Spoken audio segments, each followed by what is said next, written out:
Welcome to Unfiltered Reflections. I'm your host, Passion, and today we're diving into the intricate dance between self and society, the whispers that shape us and the echoes we choose to ignore. We're going to explore a phenomenon, a quiet rebellion that's been rippling through the zeitgeist, a shift in perspective that's both invigorating and at times profoundly isolating. It's a journey not just into the mind, but into the very core of what it means to reclaim your space, to stand unbowed in a world that often demands you bend. Imagine, if you will, a dormant seed within you, long overshadowed by the sprawling canopy of others' expectations. We're talking about the moment that seed finally cracks open, pushing through the soil, reaching for its own sun. Ladies, gentlemen, and everyone in between, gather round. We need to talk about this idea that's been making waves lately. You've seen the memes, you've heard the chatter, but what does it really mean to step into this particular frame of mind? It's more than a trend, it's an awakening, a recognition of an ancient power that has, for too long, been slumbering. As someone who's been navigating these sometimes treacherous, sometimes exhilarating waters since day one, let me give you the unfiltered truth about what happens when you decide to prioritize yourself unapologetically. It's not a switch you flip, it's a slow, deliberate unfurling, like a night blooming flower finally revealing its true colors under the moon. First things first, let's clear the air. Being in this mode doesn't mean you're suddenly a harbinger of doom, or that you're out to hurt people or to cause chaos for chaos's sake. That's a common misconception, a convenient label used by those who fear the untamed. No, it's far more nuanced, far more profound. It's about recognizing your inherent worth, not as a reflection of how others perceive you, but as an undeniable truth within you. It's about drawing boundaries, not as walls to keep people out, but as sacred perimeters around your spirit, protecting its delicate ecosystem. It's about refusing to dim your light for anyone else's comfort, understanding that your brilliance is not a commodity to be rationed or diluted. It's about being the main character in your own life story, not a walk-on, not an extra, but the central driving force. And yes, sometimes that means some supporting characters might not like their new roles. They might find the spotlight shifting uncomfortable or the narrative diverging from their preferred script. But this story, my friend, is yours to write. Now let's dive into some real talk examples of what this looks like in action. These aren't hypothetical scenarios. These are echoes from countless lives, including my own, moments where the old self fractured and the new self emerged, often with a quiet, almost imperceptible crack. Picture this. You're at a bar, the kind with low lighting and the hum of 100 conversations, a place designed for fleeting connections and whispered promises. You're vibing with your friends, a comfortable camaraderie washing over you, when a smooth talker sidles up next to you. He's got that practiced charm, the kind that feels a little too polished, a little too rehearsed, like a well-worn suit that's seen too many similar evenings. His eyes hold a flicker of entitlement, a silent assumption that his presence alone is a gift. After some witty banter, which feels less like genuine connection and more like a carefully executed performance, he whips out his phone, opens the dialer, and slides it your way with a smirk. It's a move as old as time, a silent demand for access. You might have giggled, felt a flutter of flattered nerves, a small thrill at being chosen, and punched in those digits, perhaps even adding a winking emoji.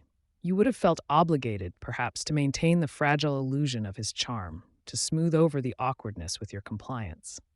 But in this new chapter, oh honey, you're about to witness a masterclass in boundary setting, a quiet revolution played out in the dim light of a bar. The air around you, once thick with his practiced charisma, begins to subtly shift, to crackle with a different kind of energy. You look him dead in the eye, a cool, unblinking gaze that doesn't falter, doesn't apologize. Your expression is unreadable, a still pond reflecting nothing but your own quiet strength. You say, with a voice that is calm but carries an undeniable weight, "What's this supposed to be?" There's no flirtation in your tone, no invitation, just a simple, direct question. He replies with a cocky, "You know what it is," a dismissive wave of his hand, as if your question is merely a coy game. He expects you to play along, to blush, to acquiesce. That's when you hit him with a response that is both unexpected and utterly disarming. "Actually, I don't." but I do know the number for 911 if you'd like me to demonstrate how phones work. The words hang in the air, sharp and precise, like tiny, invisible daggers. The smirk on his face, it falters, then collapses entirely. His carefully constructed facade cracks, revealing a flicker of genuine confusion, then annoyance, even a touch of indignation. He's not used to this. He's used to soft compliance, to easy smiles. He stammers, "So, you're not going to give me your number?" The question is laced with disbelief, as if you've broken some unspoken social contract. And you, in all your glorious self-possessed power, respond, "Are you going to ask for it like a grown-up?" Your voice remains even, your gaze steady. You're not angry, you're simply stating a truth, demanding a level of respect he hasn't offered. When he mutters something about you doing too much, a subtle shift occurs. It's not just a change in your posture, but an almost imperceptible tightening around your eyes, a slight tilt of your head that signals the end of the negotiation. You shut it down with, "No, sweetie, you're doing too little. Open your mouth and ask for what you want, or this conversation is over." The words are delivered with a quiet finality, like the closing of a heavy book. Boom. Mic drop. Exit stage left. Or rather, he exits stage left, retreating into the shadows of the bar, his practiced charm utterly shattered.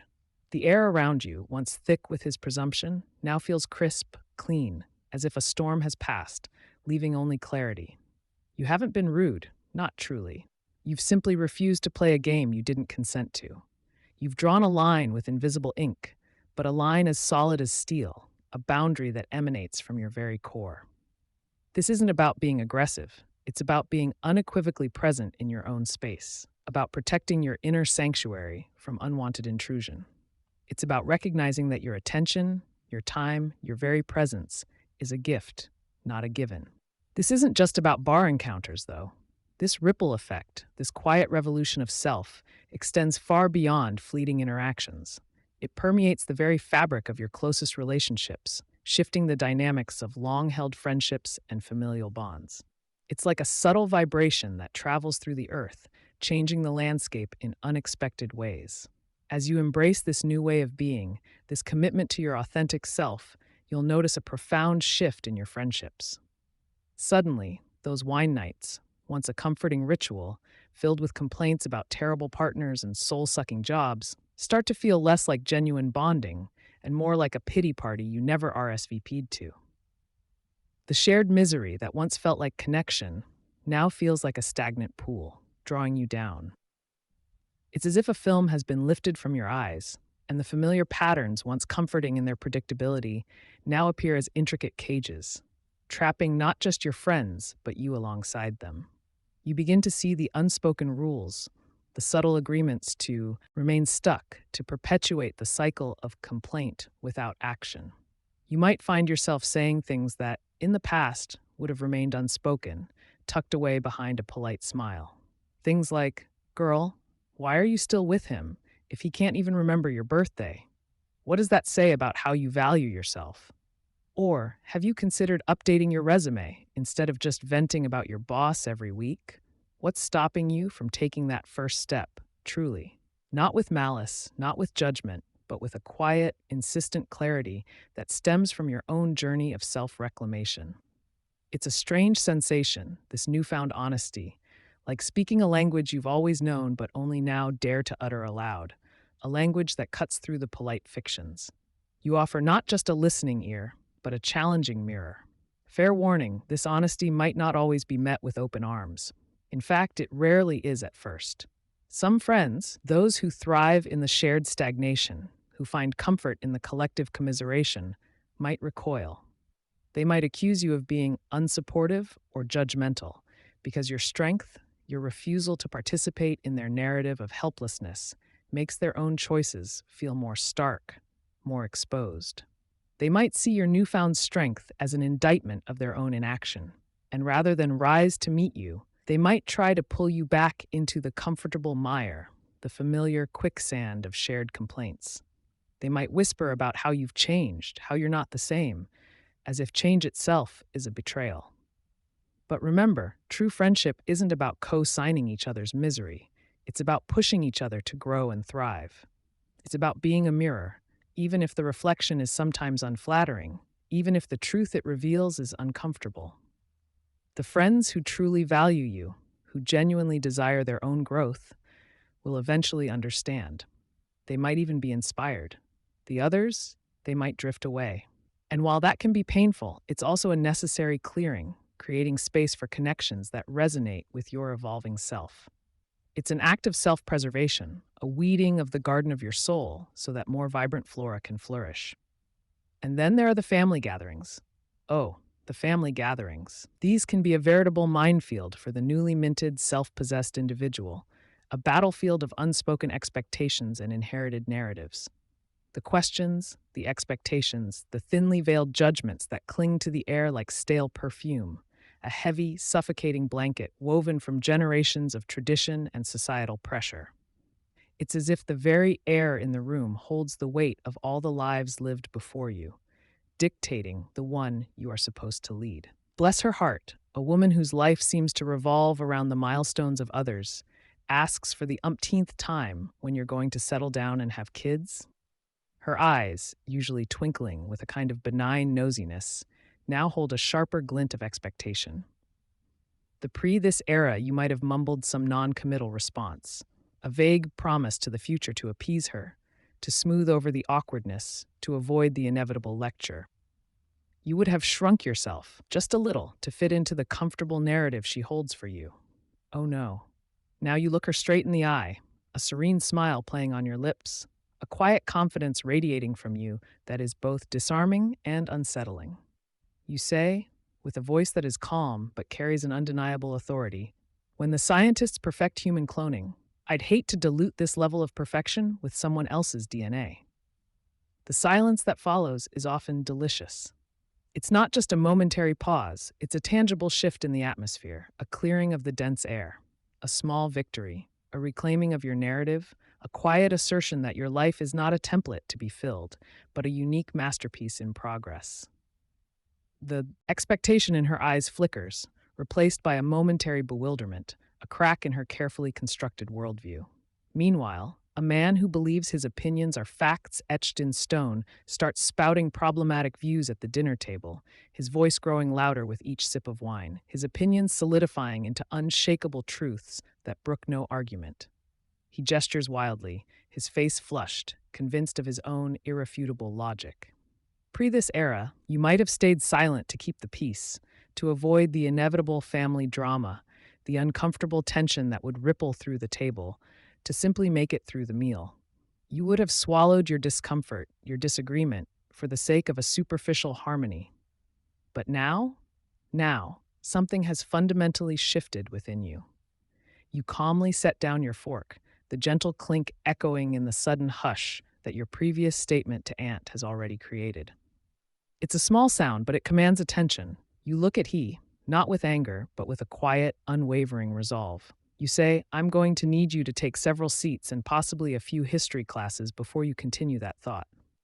Your voice is even, your eyes clear. There's no aggression, no shouting, just a firm, undeniable boundary. You are not asking, you are stating. It's not about confrontation for confrontation's sake. It's about refusing to let your silence be mistaken for agreement, for complicity.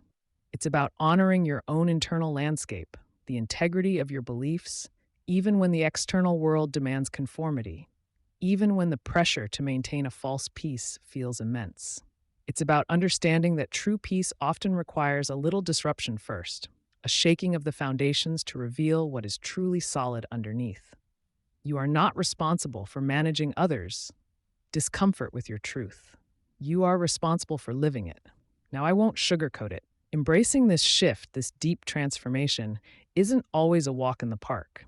It's not a sun-drenched meadow. It's often a rugged mountain path shrouded in mist. You'll face some challenges, some internal battles, some external resistances. The world, you see, isn't always ready for someone who refuses to shrink, for someone who dares to expand beyond the predefined roles. It's like a system that's been running on outdated software, suddenly confronted with a powerful new operating system. There will be glitches, errors, and attempts to revert to the old settings. The too much label. This will be a constant companion, a whisper from the sidelines, a shout from the insecure. People will accuse you of overreacting, of being difficult, of doing too much. They'll say you're too sensitive, too intense, too demanding. They'll try to put you back in the box they've constructed for you. Because your expansion, your refusal to be contained, makes their own confinement feel more acute, more restrictive. Your light, shining brightly, can feel like a glare to those accustomed to shadows. They will attempt to dim you, not out of malice necessarily, but out of their own discomfort with your brilliance. Stand firm. You're not doing too much. They're just not used to someone who refuses to do too little. Your boundaries are not a judgment on their lack of them. They are simply your boundaries, sacred and non-negotiable. This label is a projection, a fear, a desperate attempt to maintain the status quo. Do not internalize it. The loneliness factor. As you raise your standards and speak your mind, as you shed the layers of old compromises, you might find your circle getting smaller. It's a strange pruning process, this shedding of relationships that no longer serve your growth, that stifle your spirit. The silence can be deafening at first. The empty spaces around you, a stark reminder of what once was, of the crowds you once entertained. You might feel a pang of nostalgia for the ease of those old connections, even if they were ultimately unfulfilling. You might question if you've made the right choice, if this path of authenticity is worth the cost of companionship. Remember, it's quality over quantity. Better to have a few real ones, a handful of kindred spirits who truly see and appreciate you, who celebrate your growth and challenge you constructively, than a crowd of yes people who don't challenge you to grow or support your authentic self. The quiet strength of your own company will become a comfort, a sanctuary, a fertile ground for self-discovery. This perceived loneliness is often a temporary state, a transitional period before new, more aligned connections emerge. It's the space created for true resonance. Don't mistake solitude for isolation. It can be a powerful crucible for self-understanding. The doubt creep. This is perhaps the most insidious challenge, the enemy from within. There will be moments, usually in the quiet hours of the night or during periods of vulnerability, when you question if this new approach is worth it. When the old patterns, the comforting familiarity of self-effacement, of people-pleasing, will beckon with a siren song of ease. The world, after all, is designed to keep us in line, to reward compliance, to make the path of least resistance seem the most appealing. It's a powerful current, pulling you back towards the familiar shore. When the road gets tough, when the whispers of doubt start to gnaw at the edges of your resolve, remind yourself why you started this journey in the first place. Remember the feeling of that bar encounter, the quiet satisfaction of Aunt Karen's stunned silence, the clear air after you've spoken your truth. Remember the profound sense of liberation that comes from honoring your inner voice. This isn't a phase. It's a recalibration, a fundamental shift in your operating system. It's a commitment to yourself, a sacred vow. Reconnect with that initial spark, that first flicker of recognition that there was more to you than what the world had defined. Trust that inner knowing, that deep current of self-worth that has always been there, waiting to be unleashed. But here's the kicker. The profound truth that underlies all these challenges despite them. Embracing this shift, this deep, transformative journey, is one of the most liberating things you can do for yourself. It's about reclaiming your power, your voice, and your right to exist on your own terms. It's about understanding that your worth is inherent, not something to be earned through constant accommodation, through shrinking, through sacrificing your truth on the altar of others' comfort. It's about realizing that you possess an inner sovereignty, a kingdom within that is yours alone to govern. So, for those of you ready to step into this new understanding of self, for those whose inner seed has begun to crack, for those who feel the stirrings of this profound transformation, here's some advice to help you along the way. These aren't rules. They are guideposts, illuminated by the experiences of countless others who have walked this path before you. Trust your gut. This is paramount. Your intuition is your superpower, a direct line to your deepest wisdom. It's that quiet knowing, that internal compass that points towards your truth, even when logic or external voices try to steer you off course. If something feels off, if a situation or a person brings a subtle unease, If a proposition feels like it demands too much of your spirit, it probably is. Don't override that inner whisper with rationalizations or external pressures. Don't let anyone gaslight you into doubting your own perceptions, into believing that your feelings are invalid or overblown. Your gut is a seasoned traveler. It has navigated countless storms and quiet seas. Trust its navigation. It's your most reliable guide in this new territory. Practice self-compassion. This is crucial. Being assertive, setting boundaries, and speaking your truth doesn't mean being hard on yourself. In fact, it requires the opposite. It demands a radical self-kindness, a gentle understanding that you are unlearning decades of conditioning. There will be missteps, moments where you falter, where you slip back into old patterns. Do not berate yourself. Treat yourself with the same kindness and understanding you'd offer a friend who is learning a difficult new skill. This journey is about self-love, not self-flagellation. You are learning, growing, evolving, and that deserves gentle patience, unwavering support, and boundless grace. You are your own most important ally. Set clear boundaries. This is the architecture of your new self. Know your limits, understand your capacities, and communicate them clearly, unequivocally. Boundaries are not about keeping others out. They are about keeping you in, safe and whole. No need for long explanations, no need to justify your needs, no need for lengthy apologies. That only invites negotiation. A simple, "that doesn't work for me," delivered calmly and firmly, is enough. It's a complete sentence, a declaration of self, and it holds more power than 1,000 excuses or justifications. It's a statement of self-respect, a clear demarcation of where you end and another begins. Embrace the awkward. This is where the magic happens, where the real growth is forged. Standing up for yourself, speaking your truth, particularly when it goes against the grain, can feel incredibly uncomfortable at first. Your voice might tremble, your palms might sweat, your heart might pound a frantic rhythm against your ribs. You might stumble over your words, feel a flush rise to your cheeks. Lean into that discomfort. It's a sign that you are pushing past your old limits, that you are expanding your capacity for self-assertion. It's where growth happens. It's the friction that polishes the stone, the resistance that builds the muscle. The awkwardness is not a sign of failure. It's a sign you're doing something new, something brave, something utterly necessary for your evolution. It's the growing pains of a soul coming into its own. Find your tribe. You are not meant to walk this path entirely alone. As you shed the old, you create space for the new. Surround yourself with people who appreciate your authenticity, who celebrate your strength, who don't feel threatened by your light, who understand that your growth is not a diminishment of their own. These are the people who will see you, truly see you, in all your evolving glory. They're out there, those who resonate with your frequency, who speak your language, who understand the quiet power you are cultivating. They're probably looking for someone like you too, someone who dares to live unapologetically, someone who understands that true connection is built on honesty and mutual respect. These are the ones who will stand with you, not against you, as you carve out your unique space in the world. They will be your mirrors, your champions, your fellow travelers on this exhilarating journey. Remember, stepping into this new chapter, this profound embodiment of self, isn't about being mean or selfish. It's about being authentic, assertive, and unapologetically you. It's about recognizing that you don't need to set yourself on fire to keep others warm. You are not a perpetual source of warmth for others at your own expense. You are a star, burning brightly, and your light is meant to illuminate your own path first, to guide you through the darkness and towards your own true north.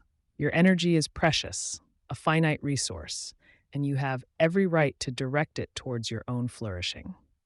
So go ahead, embrace this inner shift. Wear that metaphorical cape with pride, or that crown of thorns, or that cloak woven from starlight and shadow, whatever symbol resonates with this powerful, undeniable force within you. Because at the end of the day, the real adversary is not external.